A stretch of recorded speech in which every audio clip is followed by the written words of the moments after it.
Today's reports that ASIO is investigating claims that a Chinese spy ring plotted to get an agent of influence elected to Parliament, our Parliament, comes soon after Paul Keating, the former Labor Prime Minister, said critics of China, they're just hysterical. So in Australia we'll be left to deal with just the two most muscular economic powers in the world, the United States and China.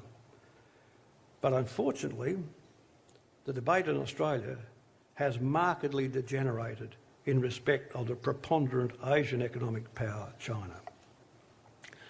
Two underlying propositions go to this degeneration. The second proposition, debated more openly, is that China is not a democracy.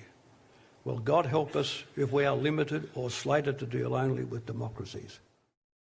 And straight to the panel, Michael Kroger, former President of Victorian Liberals, and Michael Costa, former New South Wales Labor Treasurer. Michael Costa, are we hysterical or have we been far too complacent, like I might suggest Paul Keating himself? Look, I've got obviously enormous respect for Paul Keating, and I think Australians generally do, but I think on this issue he's wrong. And more broadly, the whole China lobby has been sending us in the wrong direction on our relationship with China.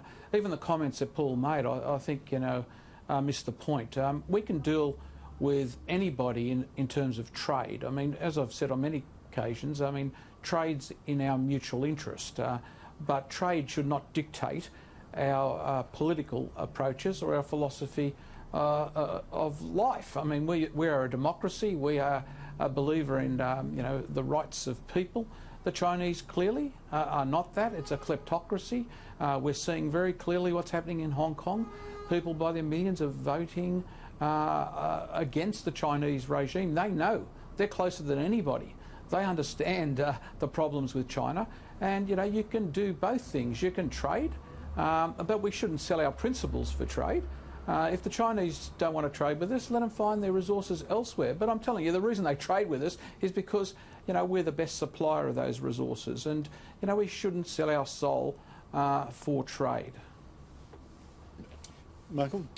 Well, look, he's very good on economics. He's fascinating when he talks about the global economy. But he seems to have a blind spot on China, doesn't he? I mean, remember during the federal election when he got whacked over the head by Bill Shorten, because Keating gave that interview where he said the nutters are in charge of our security agencies. He said you've got to sack them. He said you've got to clean them out. Shorten's got to clean them out.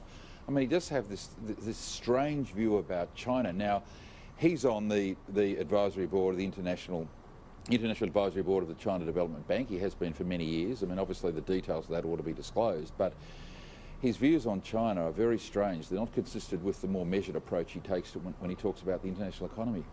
I think he should disclose all his financial relationship with China if there's nothing to it. I'm sure he speaks his mind, but I think people should be able to judge for themselves whether there is a vested interest.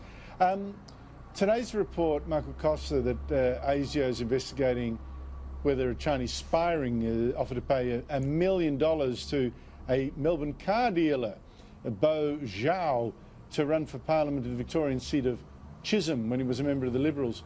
What do you make of this? Well, look, Andrew, I don't know the facts, and it's too early to sort of speculate on the veracity of some of these things. But what is absolutely clear is China, the Chinese government, the China's kleptocracy is not playing a benign role in our politics. We've seen that at the moment in New South Wales with an ICAC inquiry going on that hits directly at the Labor Party, and I'm sure that's the same problem across the political divide. We've got to be very clear about all these things, and I just made that point. We can trade with people, but we're not going to sell our soul, not going to sell our principles, and we're not going to sell individual rights that, people have fought over many centuries to make fundamental to our democracy for Chinese gold. I mean, it's just a nonsense to believe that China is some benign economic player. Now, Michael Kroger, you were Victorian President for a while. Did you ever meet this Bo Zhao, also known as Nick Zhao? I don't think I ever met him. He doesn't spring to mind. But then, of course, you meet hundreds of people at functions, and some functions where there are hundreds of members of the Chinese community there. But I don't particularly ever remember meeting him. But it's a very sad case, and the allegations are incredibly serious, Andrew. And of course, ASIO should investigate. I think Michael Costa's absolutely right. To think that the Chinese government are playing a benign role in Australia is a nonsense. And as you have disclosed on this show many times, just look at the influence of the universities. Absolutely. Confucius Centres. Well, the Belt and Road Initiative, the Victorian government signed up to, we don't know much about the details. How does Daniel Andrews get off on signing that kind of initiative to magnify the power of a dictatorship? Let's face it, a dictatorship.